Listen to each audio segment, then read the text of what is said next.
Welcome back, gentlefolk and rapscallions law persuasions. Did you know this book existed? Because I didn't until it showed up at my house. My boyfriend got it for me and was debating whether or not to wait for my birthday, and then remembered that I have a YouTube channel where I talk about Brandon Sanderson and gave it to me as soon as it arrived. I had absolutely no idea that this is a special edition that was happening. Probably because Dragonsteel didn't do it. This was Wizards of the Coast. It is a Magic the Gathering story. As some of you may know, Brandon Sanderson, big fan of Magic the Gathering. He owns several very expensive cards. He does card tournaments for his company, and I believe there have been talks about doing a Cosmere set for MTG. Children of the Nameless is set in Innistrad, if that means anything to anyone listening. It didn't to me. It is the horror setting, if you will. There are demons, there are devils, there's supernatural things happening all over the place. It's been a hot minute since I played Magic the Gathering. Shards of Alara was current content the last time that I was playing Magic, so I'm not familiar with the setting where this takes place, and it in fact, well, I'll get into that in the spoiler section in 3, 2, 1, let's jam. So my first impression upon opening this book and taking a look at it was, oh my gosh, is there something new in Kingkiller Chronicle? Because Children of the Nameless, for some reason, my brain took that as Name of the Wind, something or other. Then I saw Brandon Sanderson, and also, in my defense, the outside of this has what looks like a lute and a sword. So that was very Kvothe-coded.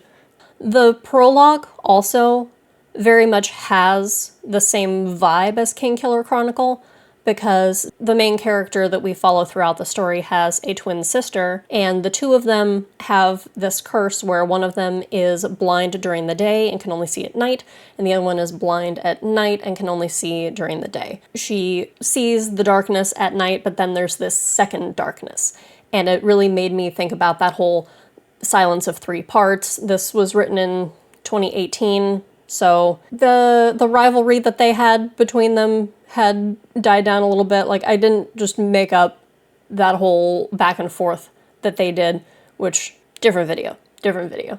There's something that confused me a little bit because the sister that we're following, Tasenda, I hope that's how you pronounce her name. I read this, I didn't listen to it on audiobook, so forgive me. She talks about this light that she would never see again, but she's the one who's always been blind during the day, so I don't think that there was ever a time where she saw the sun. That was just a wording that was a little bit confusing for me, and I realize that I'm being nitpicky. Page 14, she says of the sun that she can, like, feel the warmth on her skin. Wish she could see even once. And then page 21, warm sun she could no longer see.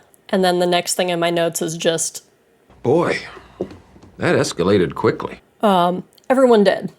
Whole village. And it happened right at the tail end of the day, where Tasenda was consumed by her second darkness. She's blind, and whatever is attacking all the villagers leaves her alone. And she can't figure out why. And then she decides that she's going to go to the Lord of the Manor, who's like the fief holder, or kind of owns the land around these three villages.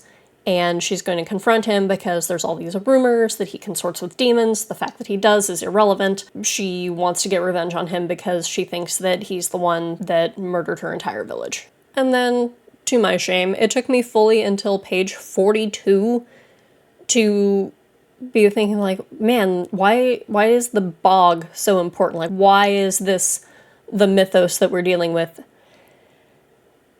It's a swamp.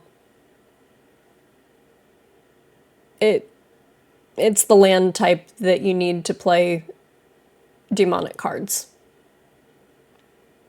I was not happy with myself for how long that took me.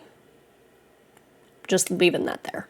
I really like the relationship between Davriel and Voluptara, who is basically like his head steward. She keeps the ledgers, she is really good at contracts, and that's what Davriel takes advantage of. He makes use of her skills in that area so that he can keep his house in order, but he doesn't have to do it because this man, all he wants is tea and a nap, and honestly mood, because if I plane shifted to escape my responsibilities, all I would want is tea and a nap too. So Tasenda goes, confronts Davriel, stabs him, doesn't do much, and there's a running theme throughout the story because we get kind of a dual POV. We get Tasenda's POV and we get Davriel's, and when we're in his point of view, it's just like, man, everybody keeps trying to like cast light spells on me and try to drive out whatever's possessing me. I'm just a dude. I'm not a good dude, but I'm just a dude. I'm just a human. And it's not going to work on me because you're trying to cast out something that I'm not. And this is summed up on page 109 with the quote, "They were all so certain that secretly he was some kind of unnatural monster, rather than just a man, the most natural monster of all." And he's just bored and a little full of himself, which I feel like is a character Sanderson likes to write, just because it seems like the opposite of how Brandon himself tends to behave. I'm thoroughly entertained every time that this kind of character shows up. And I really like the way that just kind of encapsulates everything that Davriel Kane is. I really thought Sanderson was setting up some kind of big conspiracy with the Dust Willow tea, because we talked about Dust Willow poisoning. Davriel keeps looking for Dust Willow tea. They shake out a pouch of tea when they first get to the village. It's empty. He goes to visit the prioress. Her tea is out. And I have written down here, poisoning the well, poisoning the bog. It ends up being less relevant than I thought it would be. One of the things that Davriel Kane can do is steal a power out of someone else's mind. He does this with the prioress, with her cooperation. He tries to do it to Tasenda, and she's like, "What?" And he's like, "Okay." And at that point, we have the realization that there's this entity that Davriel has been talking to in his POV. There's something similar inside Tasenda, and like calls to like, and they recognize this power in each other. And there's kind of this like, will they, won't they, of who is going to absorb the other's power and become this massive, overpowered entity. As we go along and we go through, we learn a little bit more about the conflict going on in this village between the old religion, where the people of the village are fed back to the bog, their souls are reconsumed by this power, and the new religion that has come in and built this new church. The angels are... There's probably lore here in the Innistrad world that I am missing, as far as this big war between angels, and the angels went crazy and they're not here anymore, and that's just kind of set dressing for this story. And me being the kind of person I am, I'm like, I wish I knew more. I don't have the background for this, so I'm just kind of along for the ride. And it turns out that because of this new religion coming in, the power that has suffused this village from being in proximity to the bog is being diffused. It's being stolen a little bit by this other religion because the energy of these souls is not returning to the bog, and they got desperate and put its power into a child who was going to be born, but there were twins, and so it kind of got split. And the big reveal is it was always who it was going to be, because you introduce a set of twins and then we're following one for the entire story. Come on, man. Obviously the villain is the other twin. I'm not stupid. And it's the worst kind of tragic villain, too, because she just wanted answers. And she went to the temple and she became an acolyte and she was trying to find all this stuff out. I think Davriel says it the best, is like, she was devoted until you told her you killed her god.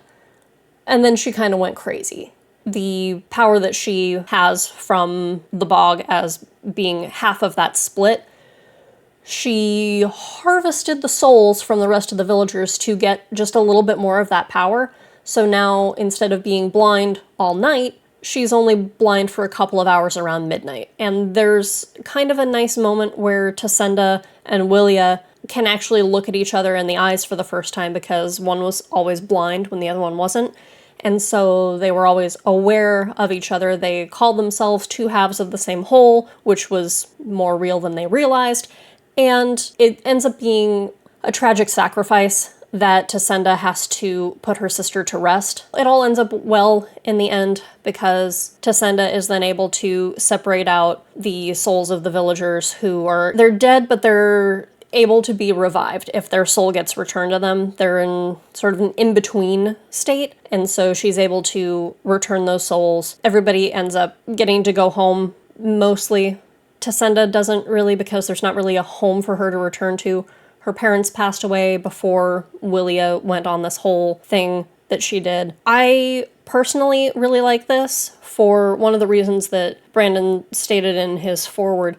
It reminds me very much of Shadows for Silence in the Forests of Hell, which is my favorite of his Cosmere short stories. I really, really like that haunted, moody, night kind of atmosphere that he did in both Shadows for Silence and Children of the Nameless. It's very vibey. It's less of the, oh, we have Axii and Anti-Light.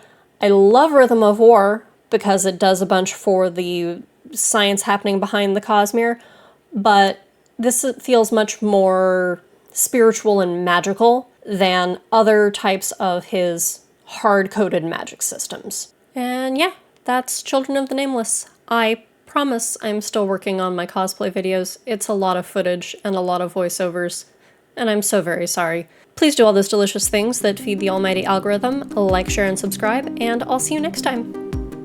Bye!